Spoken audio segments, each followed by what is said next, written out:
मत्कुंज विहारिणे नमः। श्री स्वामी हरिदास विजय तीर्थराम।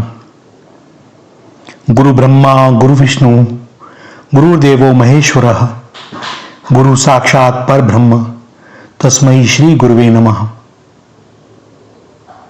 भारतीय आध्यात्मिक साधना में गुरु शरणागति सर्वप्रथम है। सद्गुरु की कृपा के बिना साधना का यथार्थ रहस्य समझ में आता भी नहीं। केवल शास्त्रों और तर्कों से लक्ष्य तक नहीं पहुंचा जा सकता। अनुभवी सद्गुरु साधन पथ के अंतराय, उनसे बचने के उपाय और साधन मार्ग का उपादेय पाथी बतलाकर शिष्य को लक्ष्य तक अनायास ही शीघ्रता से पहुंचा देते हैं। इसलिए श्रुतियों से लेकर वर्तमान समय के संतों की वाणी तक सभी में एक स्वर से सद्गुरु की शरण में उपस्थित होकर अपने अधिकार के अनुसार उनसे उपदेश प्राप्त कर तदनुकूल आचरण करने का आदेश दिया गया है। सभी संतों ने मुक्त कंठ से गुरु की महिमा का गान किया है। यहां तक कि गुरु और गोविंद दोनों के एक साथ मिलने पर पहले गुरु को ही प्रणाम करने की विधि बतलाई गई है, क्योंकि गुरु की कृपा से ही गोविंद के दर्शन प्राप्त करने का सौभाग्य मिलता है। गुरु की महिमा अवर्णनीय है। वे पुरुष प्राणी धन्य हैं, बड़े ही सौभाग्यवान हैं जिन्हें सद्गुरु मिले हैं और जिन्होंने अपना जीवन उनके आज्ञा पालन के लिए सहर्ष उत्सर्ग कर दिया हो, ऐसे शिष्य भी। वास्तव में यथार्थ पारमार्थिक साधन सद्गुरु की सन्निधि में ही संभव है। कृपालु गुरु के कर्णाधार हुए बिना साधन तरणी का विषय समुद्र की नभो व्यापनी उत्ताल तरंगों से पहुंचकर बचकर उस पार तक जाना नितांत संभव है। इसीलिए प्रत्येक साधक को सद्गुरु की खोज करनी चाहिए और भगवान से आर्तभाव से प्रार्थना करनी चाहिए, जिससे भगवान के अनुग्रह से हमें सद्गुरु की प्राप्ति हो जाए। क्योंकि वास्तविक संत महात्मा भगवत कृपा से ही प्राप्त होते हैं। इसमें कोई संदेह की बात नहीं कि यदि सद्गुरु प्राप्ति की अति तीव्र इच्छा हो तो स्वयं भगवान सद्गुरु रूप से प्रकट होकर साधक को साधन पथ प्रदर्शित कर कृतार्थ करते हैं। सद्गुरु की खोज हृदय से होनी चाहिए। केवल तत्वज्ञ पुरुष को प्राप्त कर स्वयं तत्व समझने के पवित्र उद्देश्य से, उनकी परीक्षा या कौतूहल के लिए नहीं, क्योंकि सच्चे संत न तो परीक्षा दिया करते हैं, न परीक्षा में उत्तीर्ण होकर जगत में मान प्रतिष्ठा प्राप्त करने या प्रतिभाशाली व्यक्तियों पर प्रभाव डालकर उन्हें शिष्य बनाने की ही इच्छा रखते हैं। जो श्रद्धा से उनकी शरण होता है, उसी के सामने वे उसके अधिकार के अनुसार उतनी रहस्य प्रकट किया करते हैं। गोपनीय रहस्य अश्रद्धालु, तार्किक, दोषान्वेषणकारी, नास्तिक और कौतूहल प्रिय व्यक्ति के सम्मुख प्रकट करने में न तो कोई लाभ है और न ही संत और सुधीजन प्रकट ही क्या करते हैं। भगवान ने स्वयं श्रीमुख से इस अधिकार की मीमांसा करी है। वे कहते हैं कि यह जो परम गुप्त रहस्य तुझ अत्यंत प्रिय मित्र को मैंने बतलाया है, इसे तप रहित, भक्ति रहित, सुनना न चाहने वाले और मेरी निंदा करने वाले लोगों को भूल कर भी न बतलाना। इस बात से यह सिद्ध हो जाता है कि यथार्थ संत महात्मा पुरुष अधिकारी की परीक्षा किए बिना गुह्य रहस्य प्रकट नहीं किया करते। अपने को साधारण मनुष्य बतलाकर ही पिंड छुड़ा लिया करते हैं। लोग उन्हें असाधारण माने, यह तो उनकी चाह होती ही नहीं और असली बात बतलाने का वे अधिकार पाते नहीं, इसलिए स्वयं अनजान से बन जाते हैं। वास्तव में सत्य यही है कि भगवान का यथार्थ तथ्य भगवान के अतिरिक्त दूसरा जानता भी कौन है। अतएव तीव्र मुमुक्षा और श्रद्धा को साथ रखकर सद्गुरु का अन्वेषण करने से सद्गुरु की प्राप्ति अवश्य हो सकती है, इसमें कोई संदेह है नहीं। सन्यासियों और गृहस्थों में आज भी अनेक सच्चे साधक और महात्मा हैं। सच्चे संतों का आज भी अभाव नहीं है, परंतु वे प्रायः अप्रकट रहते हैं। प्रकट रहने वालों को पहचानना भी बड़ा कठिन होता है, क्योंकि उनका बाहरी वेश तो कोई विलक्षण होता नहीं जिससे लोग कुछ अनुमान कर सकें। यह सब होते हुए भी, श्रद्धा को मन में पूरा स्थान देते हुए भी आजकल के समय में बहुत ही अधिक सावधानी की आवश्यकता है। आज अवतारों, जगत गुरुओं, विश्वोपदेशकों, सदगुरुओं, ज्ञानियों, योगी राजों और भक्तों की देश में हाट लग चुकी है। ये सब दुर्लभ पद मोहवश आज बहुत सस्ते हो गए हैं। बहुत सारे लोग ऐसे हैं जिन्हें खुल्लम खुल्ला अवतार बताकर उनकी पूजा की जाती है और वे इस पूजा को स्वीकार करते हैं। न जाने भगवान के इतने अवतार हमारे देश में एक साथ कैसे हो गए। और इस पे आश्चर्य की बात तो यह है, एक अवतार दूसरे अवतार को मानने के लिए तैयार नहीं है। भैया, ऐसी स्थिति में ये अवतार कौन से हैं? इस बात को विवेकवान व्यक्ति सोच सकते हैं। गुरु तो गांव-गांव और गली-गली में मिल सकते हैं। सब कुछ गुरु चरणों में अर्पण करने मात्र से ही भगवान की प्राप्ति की गारंटी देने वाले गुरुओं की भी कमी नहीं है। ऐसे हजारों नहीं लाखों गुरु हैं, परंतु दुख है कि इन गुरुओं की जमात से उद्धार शायद ही किसी का हो पाता है। सदगुरु तो वह है जो शिष्य के मन का अनंत कोटि जन्म संचित अज्ञान हरण कर ले, जो शिष्य को सन्मार्ग पर लगा दे, जो उसके हृदय में भगवान के प्रति सच्चे प्रेम के भावों का विकास करवा दे, जो अपनी नहीं परंतु भगवान की सर्वव्यापी सर्वभूत स्थित भगवान की पूजा का पाठ पढ़ा दे, जो शिष्य को यथार्थ में देवी संपत्ति के गुणों से विभूषित देखना चाहता हो, जो निरंतर इस प्रयत्न में लगा रहता हो कि शिष्य किसी प्रकार से भी कुमार्ग में न जाने पावे, जो पग पग पर उसे सावधान करता हो और कुपथ से बचाता हो, जो त्याग और सदाचार सिखाता हो, जो निर्भय होकर विश्वरूप भगवान की सेवा करना बतलाता हो, जो स्वयं अमानी होकर शिष्य को मान रहित होना और स्वयं काम क्रोध लोभ से छूटकर शिष्य को भी उनसे बचना सिखाते हो, और जो अपने बाहर और भीतर के सभी आचरणों को ऐसा स्वाभाविक पवित्र रखता हो जिसका अनुकरण कर शिष्य का हृदय पवित्रतम बन जाए। वास्तव में ऐसे ही व्यक्ति भगवान को पा सकते हैं और दूसरों को भी भगवान की प्राप्ति के पथ पर आरूढ़ करवा सकते हैं।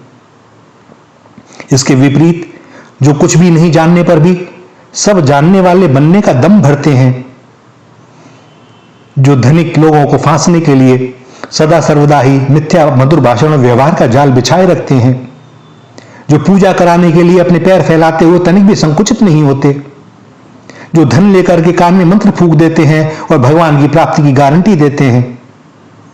भैया, बाज बहुत ऊंचा उड़ता है, गिद्ध बहुत ऊंचा उड़ता है, किंतु आकाश में बहुत ऊंचे उड़ने पर भी उनकी दृष्टि केवल सड़े हुए मांस पर होती है।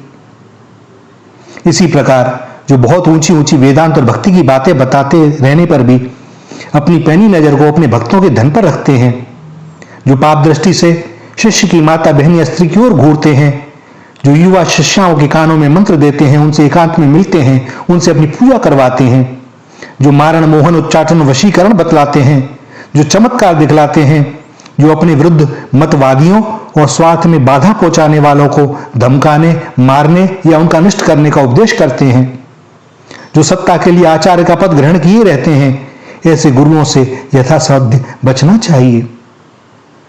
ऐसे लोग गुरु के वेश में शिष्य और संसार को धोखा देने वाले प्रायः पाखंडी ही होते हैं। ये स्वयं नरकगामी होते हैं और अनुयायियों के लिए भी नरक का पथ साफ कर देते हैं। वैसे तो बाहर से अच्छे बने हुए दंभी व्यक्ति की सहज में कोई पहचान नहीं हो सकती।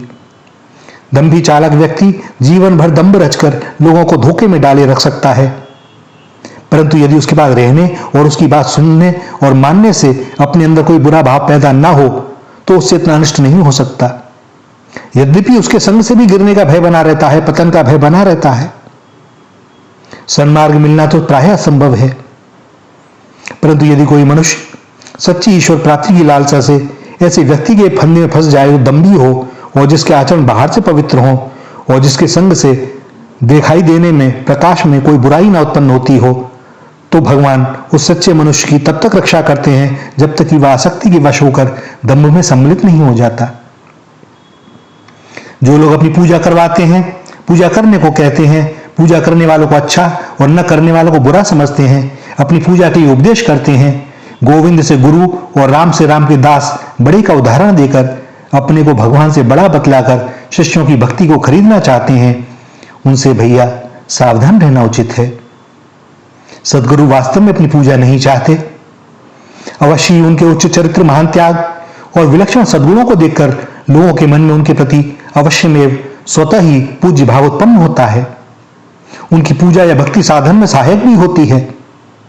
शिष्य उनसे उपकृत होकर उनके उपदेशों से और उनके चरित्र के अनुकरण से विशुद्ध हृदय होकर कृतज्ञता से उनके चरणों में लुट जाने की इच्छा करता है, उन्हें भगवान कहकर पुकारता है। परंतु वास्तव में सद्गुरु की यथार्थ पूजा बाहरी उपकरणों से कभी हो भी नहीं सकती। उनकी सच्ची पूजा तो उनकी आज्ञा पालन, उनके त्याग, प्रेम, भक्ति, ज्ञान, सद्गुण आदि के अनुकरण से ही हो सकती है। सद्गुरु शिष्य के द्वारा यदि कोई पूजन चाहता है तो वह यही चाहता है।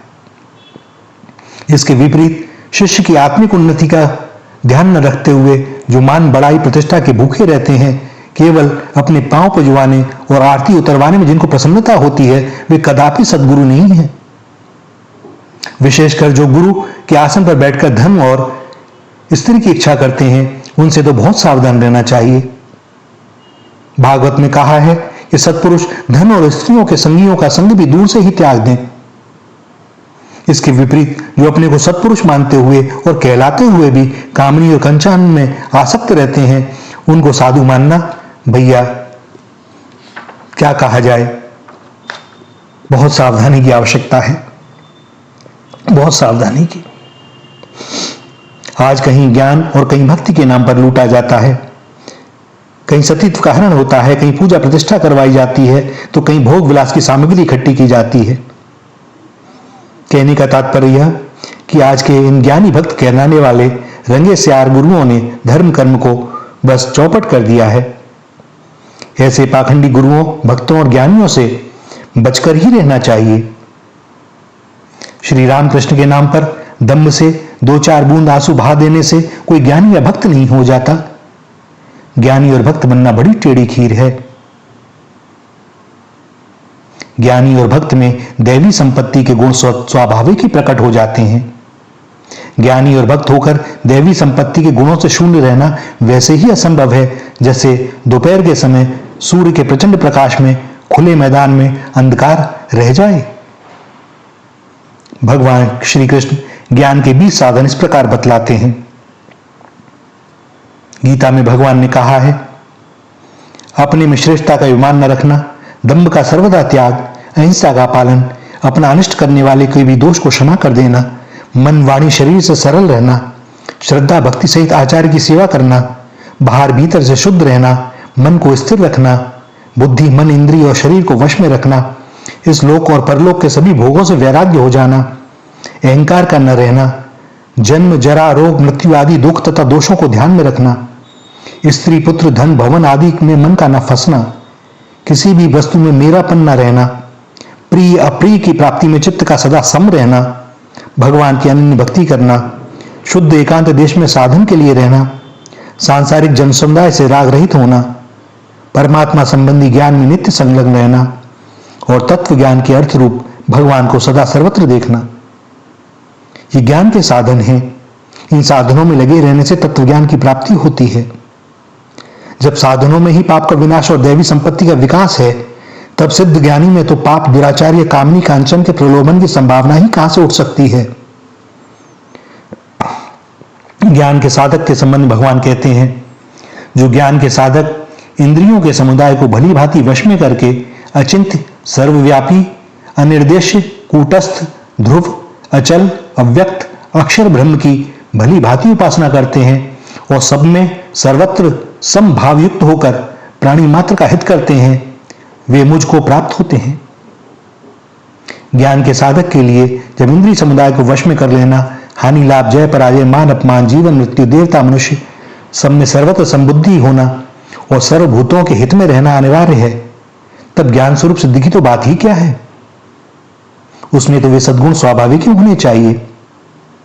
इसी प्रकार भक्त के उद्धार का जिम्मा लेते हुए भगवान गीता में कहते हैं, जो साधक मुझ भगवान के परायण होकर सारे कर्म मुझ में अर्पण करके अनन्य योग से केवल मेरा ही ध्यान भजन करते हैं, हे अर्जुन, उन मुझ में भली भांति चित्त लगाने वाले भक्तों को मैं इस मृत्यु रूप संसार सागर से शीघ्र ही उद्धार कर देता हूं। यह भक्ति के साधक की बात है।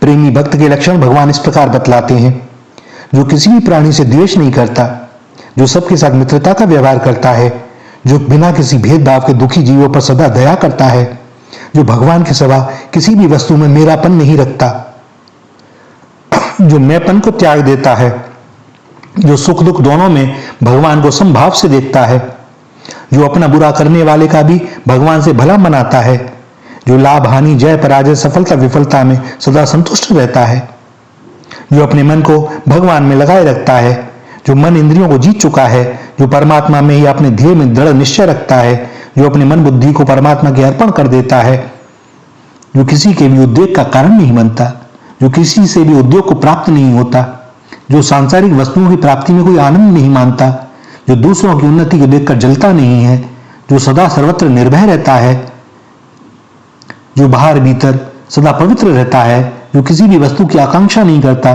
जो भगवान की भक्ति करने और अपने दोषों का त्याग करने में दक्ष रहता है, जो पक्षपात रहित है, जो किसी भी अवस्था में व्यथित नहीं होता, जो सब कर्मों का आरंभ भगवान की लीला से ही होता है ऐसा मानता है, जो भोगों को पाकर फूलता नहीं है, जो भोगों के नाश हो जाने पर रोता नहीं है, जो अप्राप्त या नष्ट भोगों को पुनः प्राप्त करने की इच्छा नहीं करता, जो शुभाशुभ कर्मों का फल चाहता नहीं, जो शत्रु मित्र में संभाव रखता है, जो मान और अपमान को एक जैसा समझता है, जो सर्दी गर्मी में एक जैसा रहता है, जो सुख दुख को समान समझता है, जो किसी भी वस्तु में आसक्ति नहीं रखता, जो निंदा और स्तुति दोनों को एक समान समझता है, जो भगवान की चर्चा के सिवा दूसरी कोई बात नहीं करना चाहता, जो भगवान के प्रेम में मस्त होकर अपनी स्थिति में संतुष्ट रहता है, जो घर द्वार में ममता नहीं रखता, जो अपनी बुद्धि को भगवान में स्थिर कर देता है, जो भागवत धर्म रूपी अमृत का सदा सेवन करता है, जो परमात्मा में पूर्ण श्रद्धा संपन्न है और जो केवल भगवान के ही परायण है,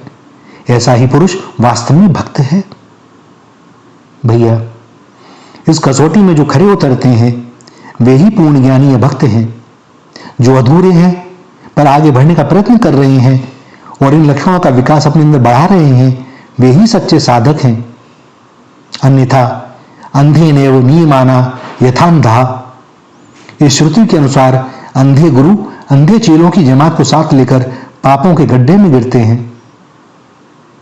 यद्यपि इन सारे लक्षणों से युक्त व्यक्ति का मिलना परम दुर्लभ है और ऊपर के भावों से किसी को पहचानना भी अत्यंत कठिन है, तथापि अपनी बुद्धि के अनुसार इतना ध्यान अवश्य रखना चाहिए कि जहां मान बढ़ाई और कामनी कंचन का लोभ नहीं है, वहां रहने और वैसे पुरुष का उपदेश मानने में कोई आपत्ति नहीं है।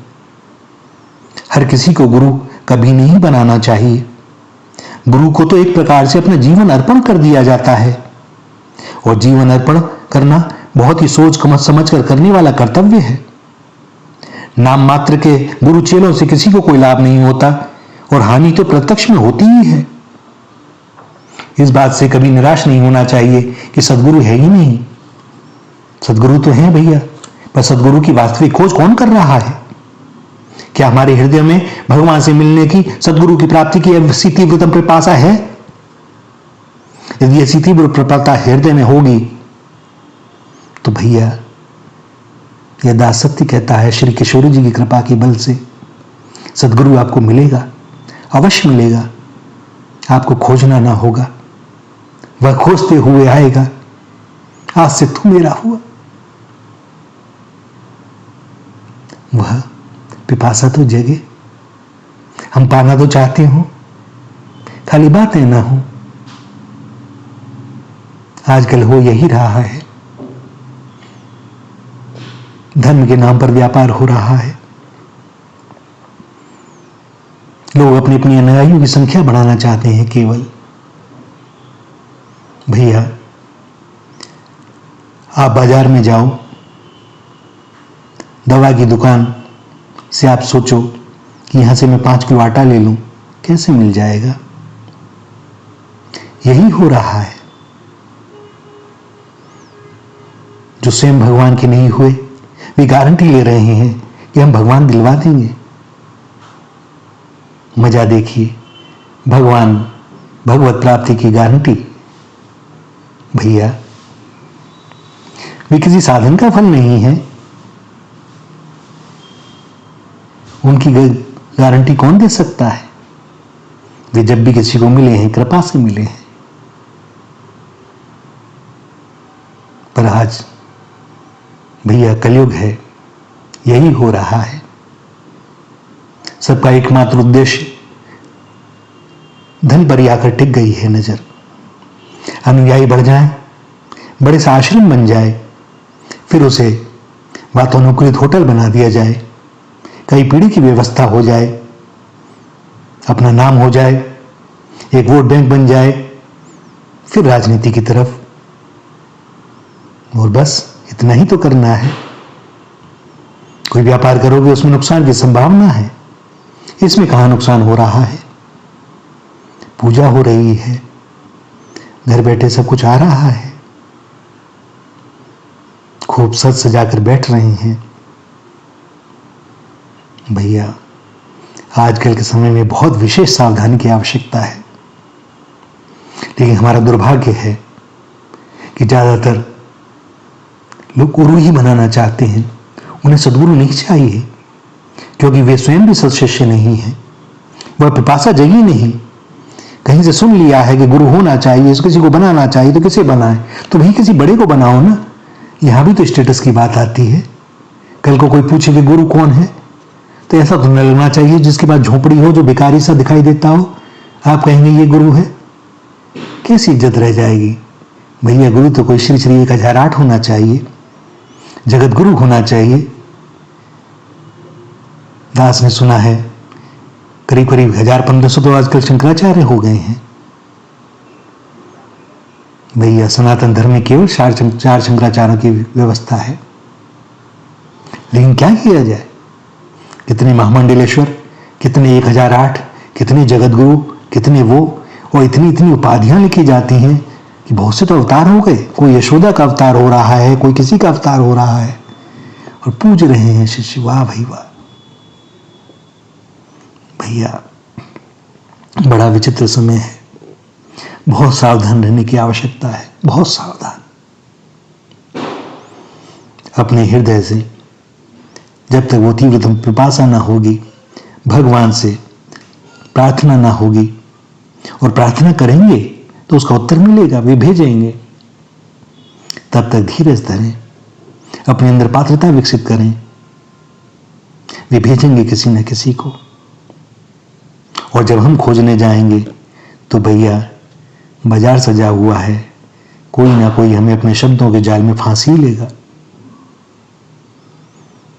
तो जब तक गुरु आपको नहीं खोज लेता, आपको भीतर से यह नहीं लगता कि यही परमात्मा प्राप्ति करा सकते हैं, तब तक बस लगे रहिए, प्रार्थना करते रहिए, अपने आचरण में सुधार करने की चेष्टा करते रहिए, पात्रता विकसित करने का प्रयत्न करते रहिए।